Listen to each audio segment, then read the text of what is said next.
Bengaluru is not just restricted to technology. When you want to celebrate it as a 10-day Habba, then you need to look at it from food, music as well as culture. Now what better way to celebrate today's Habba than food? That too at Hotel Dwarka, which is one of the famous restaurants in Bengaluru's Basavanagudi. Come on, let's join.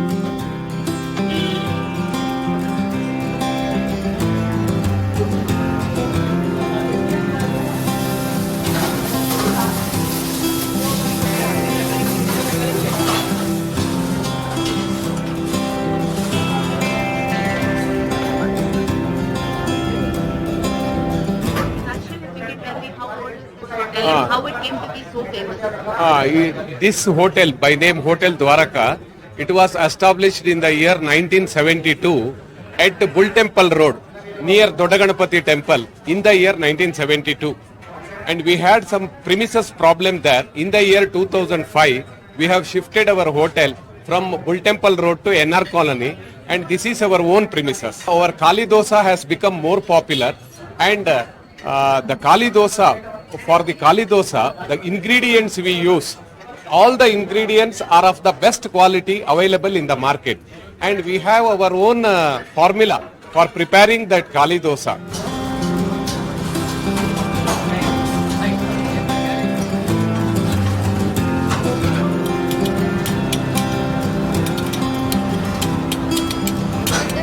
Famous Kali dosa that Hotel Dwarka is known for, and what started off with very minimum dishes has now ballooned into a famous brand in Bengaluru, especially with this dosa. Now people who have been unraveling this festival for us, especially Malini Goyal, who's the brainchild of this Habba.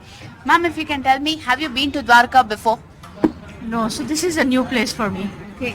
And did you taste the dosa and how did you like it? So this is very light, so it's good, great for me actually, because I don't like too much grease, too much oil in my dosa. So this has no oil, almost literally. So I love it. I mean, the entire festival, the concept around it is to kind of build the brand of Bengaluru. How do you think this dosa and brand Bengaluru kind of, go hand in hand? The entire Darshini concept is very unique to Bangalore. Nowhere in the world you get tasty, fast, cheap, but yet healthy food as in Bangalore. And this particular dosa is a special item because it just melts in the mouth.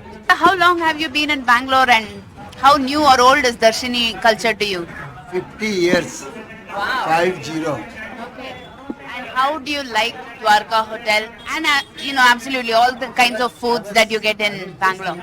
I'm staying in Bangalore for the last 50 years and I have not visited Dwarka Hotel. Oh no, you missed the world's greatest dosa. So I'm very thankful to the person who has brought me here today, and I'm enjoying the two things. One is that ambience of this hotel being so old but such a very neatly kept. And I really like that neatness of this hotel. Dosa, if you given chance, I can eat 10 dosa at a time. I don't want to leave anything. Well, do not think we are done yet because, food cannot just stop with one destination when it comes to Bengaluru. So we are off to another place where we can try a lot more dishes that Bengaluru has to offer. Let's go.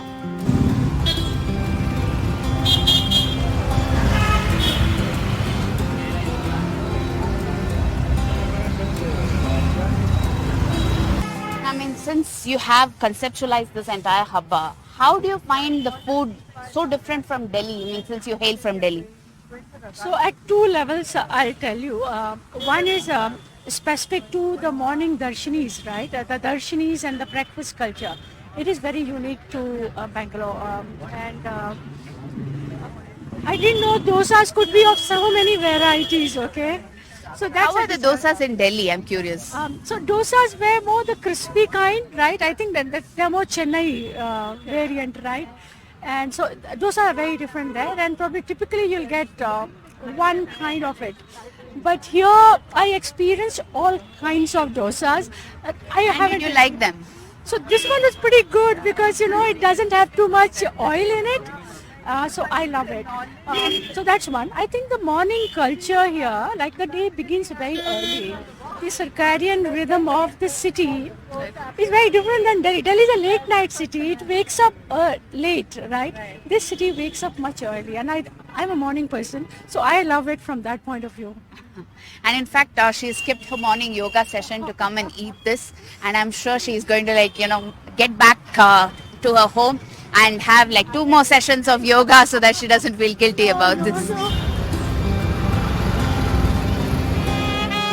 Well, when you talk of Basavanagudi in Bengaluru, you can't but think of Bull Temple Road. And what better way to show that to you with a lovely, aptly decorated bull who's been escorted by a man who's now, giving us a musical twist to this Habba.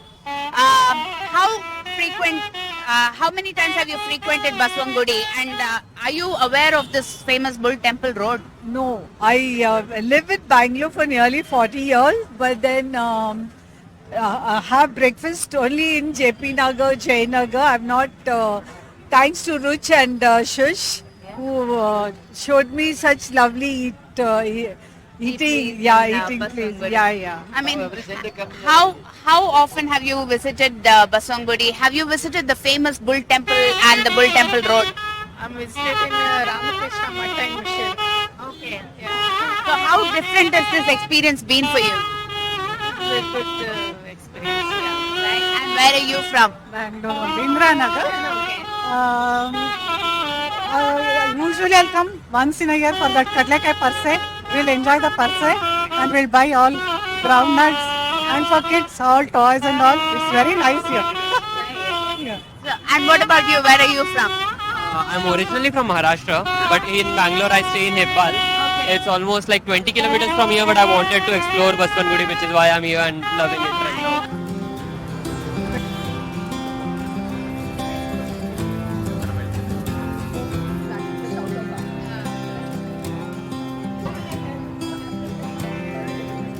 I have with me Sushma, who has designed this entire walk. I mean, have you been into this before? I'm told that you have designed these heritage walks and all that. How different is this food walk compared to the rest that you've designed? Well, so just to give you a background into, the previous walks that I've conducted so far, it's got to do with understanding the city and its core, right? So we have areas like Basavanagudi, we have Malleshwaram, we have Pete area, and most often, a lot of people in Bangalore, leave people coming outside of Bangalore. People within Bangalore itself don't really understand what the city is about, besides what they just look around. So the walks that was designed was basically to sort of get people to get into the core of the city, to really get underneath the carpet and see the way that the localites do, right? So that's what inspired me to sort of create these tours in such a way that people get to understand there is a whole lot to the city of Bengaluru, several monikers that it has. And curating one of these walks, this was something very special because, Bangalore is always known for its cosmopolitan culture. It's known for its food scene. Month of December is extremely cold, and you need to warm yourselves up and fuel your body with some hot steaming food.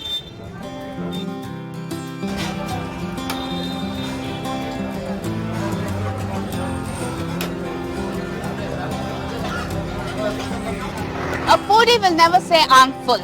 Now, we have tasted dosas and upmas, but have you ever tasted Davangere Benne Masala Dosa? Now, you will find a slice of Davangere in Bengaluru. Watch us.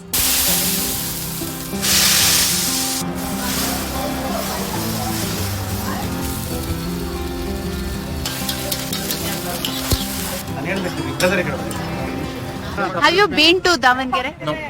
Okay. I have been to Davangere and I just simply love the dosa. The butter just melts over it. Is it melting here? Oh, certainly, yeah. Still say Davangere tops. I think it's the same. I think there's not much difference, especially the masala inside, which is so soft. I think that was the highlight of the thing, and the benne taste as well. So yeah, I think it's the same. It actually bubbles up, and you can see those bubbles that form the craters over the dosa, especially the inside ones.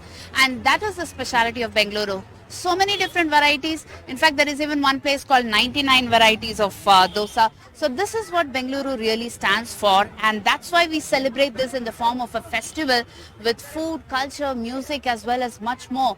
But then the food definitely tops the list when it comes to Bengaluru.